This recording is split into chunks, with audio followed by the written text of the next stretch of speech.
Hello friend, जय जगन्नाथ। आज एमती एक घटना घटी गुरुग्राम।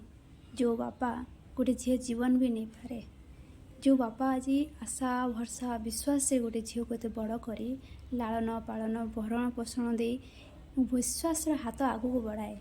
जीवन यात्रा सबुठ भूमिका गोटे बापा रही थाए। से बापा आज जीवन नहीं पारुछि। ये एक घटना घटी गुरुगांव। पिता दीपक यादव निज हाथ में निज झील राधिका यादव को मर्डर करचंती। यार रहस्य कौन, मारिबार कारण कौन? समस्ते आचंबित। गोटे बापा झीर जीवन नहीं पारुछि।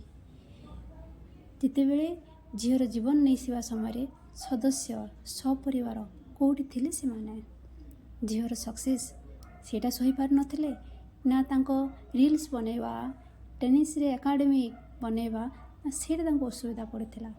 दुनिया समाज बहुत निंदा अपवाद देते गोटे बापा को। झील जीवन ठू कौन से निंदा एत बड़ थिला? निज हाथ में से निज जीवन को नहीं पछेले ना। राधिका यादव रो भूल कौटी थिला?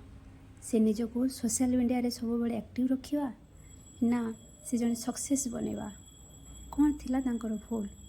आज तांको जीवन रे एमिति गोटे घटना घटीगला।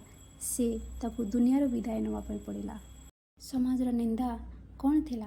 बापा पैसा रे झील चलू थाए, झील पैसा रे बापा चलुचंती। तो असुविधा कौटी?